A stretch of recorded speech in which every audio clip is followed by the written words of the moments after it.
Bonjour à tous et bienvenue dans ce bulletin astro du mois de mars 2023, un bulletin astro qui a déjà presque une semaine de retard. Vous m'envoyez totalement désolé, mais j'ai eu beaucoup à faire et surtout beaucoup d'émotions ces dernières semaines. Je tenais toutefois à vous présenter ce bulletin astro parce qu'il y a vraiment des choses très importantes en ce mois de mars 2023. Et on pourra d'ailleurs le considérer comme l'un des mois sans doute les plus importants de cette année. Avant de commencer ce bulletin astro, je tiens quand même à vous préciser qu'il y a pas mal d'épisodes du voyage en pleine conscience et notamment donc de la balade astrale qui sont en ligne ou qui vont venir, notamment sur le transit de Saturne en Poisson, sur l'entrée de Vénus en Taureau, sur la pleine lune en Vierge, sur la nouvelle lune en Bélier du 21 mars et aussi sur l'entrée de Mars dans le signe du Cancer. Certains sont en libre accès et gratuits, d'autres seront disponibles pour ceux qui ont l'abonnement Basic Plus. Donc les épisodes du voyage en pleine conscience s'écoutent sous forme méditative et vous permettent de comprendre l'astrologie d'un point de vue spirituel. Donc c'est une vision de l'astrologie que j'aime particulièrement beaucoup et c'est pour ça d'ailleurs que j'enregistre pas mal d'épisodes dans cette balade astrale. Voilà, assez de bavardage, on se retrouve donc maintenant pour le bulletin astro du mois de mars 2023 que j'ai appelé le grand tournant énergétique. En effet, énergétiquement, le mois de mars est riche en changements d'énergie. Parmi ces grands changements, nous verrons donc la première entrée de Pluton dans le signe du Verseau. Je vous en ai déjà parlé longuement puisque je vous ai fait 4 vidéos à ce sujet-là. Nous assistons également à l'entrée de Saturne dans le signe des Poissons et nous aurons aussi Mars qui entrera dans le signe du Cancer après avoir passé plusieurs mois dans le signe des Gémeaux puisque Mars a fait sa rétrogradation dans le signe des Gémeaux.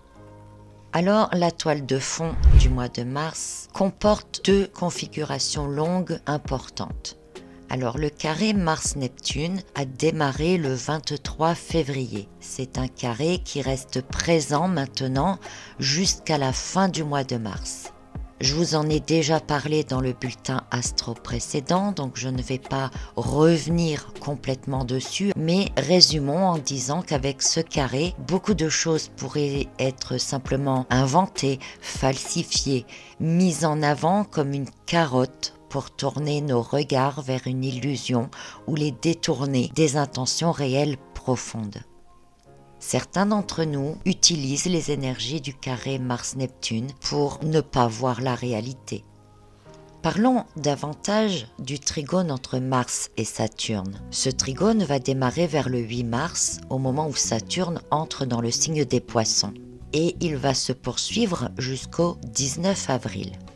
De manière générale, un trigone entre Mars et Saturne, c'est un peu comme une alliance entre une force d'action et le pouvoir, ou encore entre l'action et la raison, sur la durée.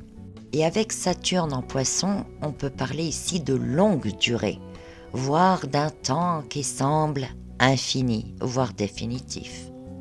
On peut donc définir ce trigone comme le fait d'avoir une certaine maîtrise de soi, de la ténacité ou du courage à toute épreuve. La persévérance et le réalisme semblent se rejoindre dans les manières d'agir. Et donc jusqu'au 25 mars, dans ce trigone, Mars est toujours en Gémeaux. Alors ça peut sembler une très bonne chose, parce que c'est vrai que dans ce signe-là, Mars agit vite, avec audace, avec agilité, mais il n'en est pas moins étourdi ou dispersé parfois dans ses actions. Alors, dans ce sens, son trigone avec Saturne semble lui apporter davantage de stabilité. Mais Saturne est tout juste entré en Poisson, il n'est pas encore habitué à cette nouvelle énergie. Saturne, c'est la terre, c'est le concret. Et les poissons, c'est autant l'océan, les eaux profondes, que l'infini du cosmos. Donc Saturne en Poisson, c'est un peu comme une pierre qui coule dans l'eau. Avant d'arriver au fond, elle se laisse couler complètement. Et ici, on pourrait dire que, en entrant dans le Poisson, Saturne est décontenancé dans un premier temps parce qu'il réalise l'ampleur de la tâche qu'il va devoir accomplir, c'est-à-dire de remettre de l'ordre dans un grand n'importe quoi ambiant. Donc ce trigone-là entre Mars et Saturne, on pourrait aussi l'interpréter comme le fait que Saturne réalise l'ampleur des dégâts ou veut agir vite pour rétablir l'ordre, et il trouve en Mars les capacités physiques d'action, l'énergie pour pouvoir agir dans plusieurs directions à la fois, puisque Mars est encore en Gémeaux, pour être sur tous les fronts. Donc c'est un couple d'énergie très intéressant quelque part, en parallèle du carré Mars-Neptune, pour qui veut agir vite, provoquer des événements pour faire croire à une parfaite illusion. Et cela avec aplomb. Puis à partir du 25 mars, le trigone Mars-Saturne est toujours présent, mais Mars quitte le signe des Gémeaux pour entrer dans celui du Cancer. Dans ce signe lié aux sentiments, aux attachements, aux traditions, aux intuitions, Mars apporte une sorte d'instabilité. Le tempérament devient changeant, parfois brusque, nous rendant facilement irritables, capricieux. Les conflits sont présents, que ce soit au niveau mondial ou au niveau familial ou amical. Ce peut être des conversations qui s'emportent ou l'émotionnel qui est bouleversé. Et dans le Cancer, Mars agit à la manière d'un dictateur. Il cherche à imposer ses désirs, ses rêves, avec force et parfois avec violence. L'impopularité prend de l'ampleur en parallèle. Lorsque Mars est dans le signe du Cancer, il est difficile d'accepter ce qui est imposé. Et d'autant plus si cela concerne nos habitudes, nos familles, nos traditions, la moralité, etc.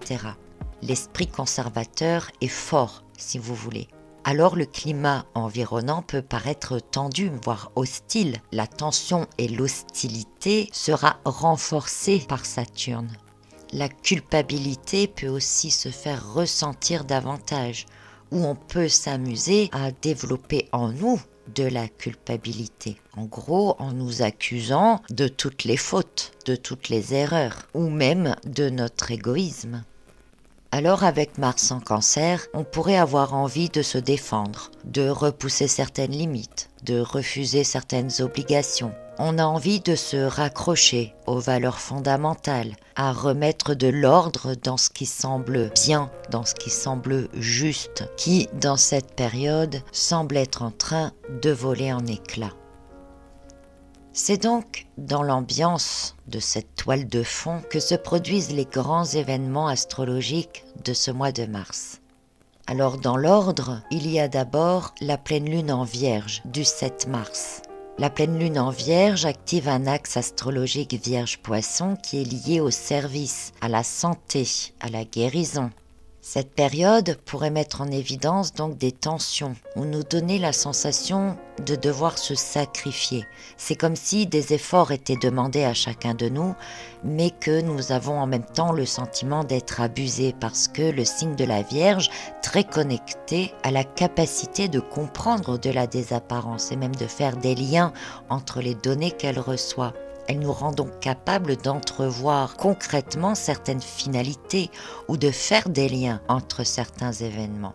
Et le lendemain de cette pleine lune en Vierge, Saturne entre en Poisson et démarre le trigone Saturne-Mars.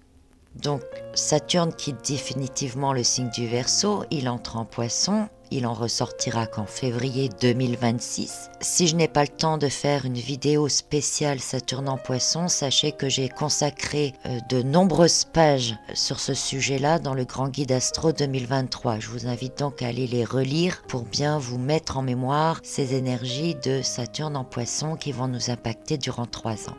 Bref, Saturne entre dans le tout dernier signe de la roue du zodiaque.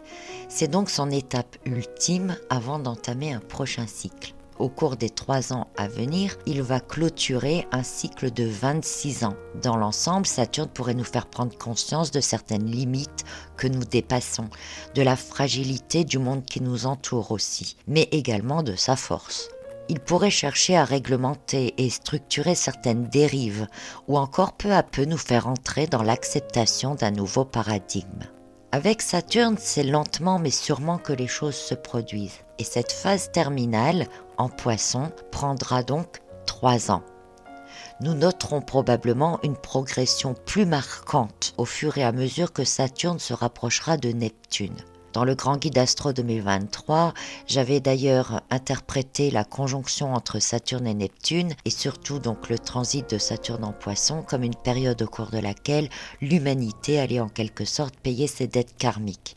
Et c'est une notion très importante puisque, comme nous l'avons vu aussi dans les autres vidéos consacrées à Pluton, entre mars et juin, il semble que nous soyons dans une période de karma boomerang.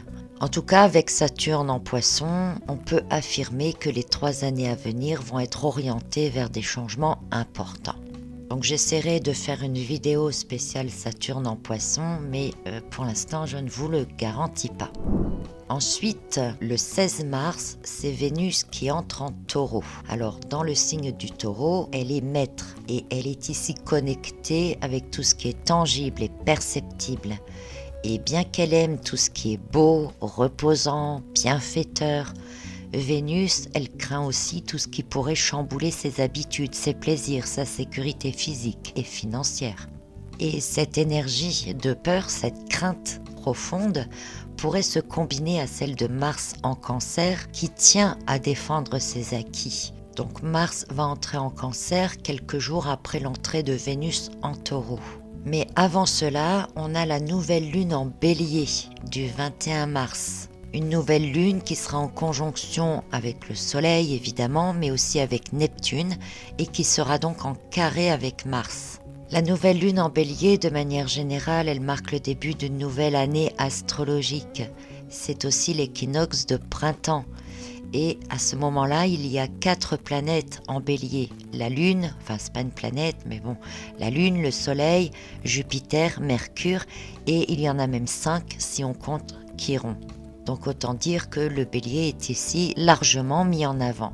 Normalement, la nouvelle lune en Bélier, elle marque le point de départ du réveil de la nature. Tout reprend vie. C'est une bonne vitalité, des énergies fortes, c'est de la motivation, de l'endurance et de manière instinctive, on sort de nos tanières pour nous réouvrir à la vie. Mais ici, la lune, elle est aussi en carré avec Mars, maître du Bélier. Mars qui est aussi en carré avec Neptune donc, et avec le Soleil évidemment. Donc dans l'ensemble, ça pourrait indiquer une période de frustration liée à un manque de clarté, notamment par rapport à la direction que les événements semblent prendre. Et ce manque de clarté va générer aussi de l'insécurité. Et c'est ce qui peut réveiller les soupçons de Vénus en Taureau. Et tout cela va donc être pris dans l'entrée de Pluton en Verseau, qui se produit le 23 mars au niveau astrologique. Bref rappel, sous la dominance d'Uranus, Pluton va entamer un processus de destruction et de réformation dans les domaines liés au Verseau, c'est-à-dire la société, la politique, les communications, les technologies, l'environnement, etc. J'avais également déterminé, en lien avec Lilith en Lion, que ce qui sera touché en premier pourrait être l'identité, mais aussi un possible déploiement dans la surveillance de masse. Dans un sens beaucoup plus large, on pourrait penser à la destruction d'identité des pays ou des régions. Dans un sens plus large encore, on pourrait parler d'une fracture mondiale. Toujours avec l'entrée de Pluton en Verseau et par rapport à Lilith en Lion, on pourrait aussi penser à l'unification des monnaies ou à l'émergence d'une nouvelle monnaie et en parallèle la destruction des monnaies existantes. Alors ça pourrait se mettre en place ici à partir du mois de mars, progressivement, évidemment tout ne se fait pas du jour au lendemain, ou en tout cas en voir les prémices au cours de cette année en projet pour les années à venir. On ne peut pas vraiment dire ce qui va arriver exactement et on ne peut pas dire non plus que les choses vont arriver du jour au lendemain, là le 23 mars. Mais en tout cas ce qu'on peut dire c'est que le premier passage de Pluton en Verseau de mars à juin va nous donner dans tous les cas des indications sur ce vers quoi les choses évolueront lorsque Pluton reviendra en Verseau par la suite. Et puis nous donnera des indications aussi sur ce qui sera détruit lors du retour de Pluton en Capricorne à partir du mois de juin. Et c'est donc à la suite de tout cela maintenant que Mars va entrer en Cancer le 25 mars. Donc après un long transit en Gémeaux, puisqu'il était entré en Gémeaux, c'était au mois de septembre il me semble, donc plus de 6 mois passés dans ce signe, eh bien le changement vibratoire va nous impacter tout d'un coup. Et là où Mars avait tendance à crier haut et fort, à débattre dans tous les sens, à agir sur tous les fronts à la fois de manière peut-être un peu désordonnée, agissant en même temps que les idées lui viennent, eh bien tout à coup c'est un changement d'énergie qui va aller davantage dans le sens de se reconcentrer sur ce pourquoi on se bat, sur ce que l'on souhaite défendre, sur ce que l'on veut conserver et sur ce que l'on veut enlever. Mais n'oublions jamais que l'inverse de la polarité existe et que le passage de Mars en Cancer, comme je le disais un peu plus tôt, c'est aussi agir en dictateur pour imposer certaines choses. Et je vous renvoie également sur l'entrée de Pluton en Verseau, puisque comme nous l'avons vu, mais je ne vais pas le redécrire ici, Mars sera en trigone avec Pluton. Donc il va associer son énergie d'action, de rapidité, dictatoriale à celle destructrice et réformatrice de Pluton qui entre en Verseau. Voilà, donc comme vous le voyez, c'est quand même tout un programme pour ce mois de mars 2023. Au moment où vous verrez cette vidéo, nous serons déjà le 7 ou le 8 mars, donc il y aura déjà une semaine de passé. Mais j'espère que vous aurez compris l'importance des changements d'énergie de ce mois de mars. C'est surtout cela qui est très important. Voilà, je continue de travailler sur mon retard et je vous invite fortement à aller sur mon site, à aller sur mon podcast pour davantage d'informations, pour suivre davantage les énergies et comprendre au fur et à mesure tout ce qui se produit.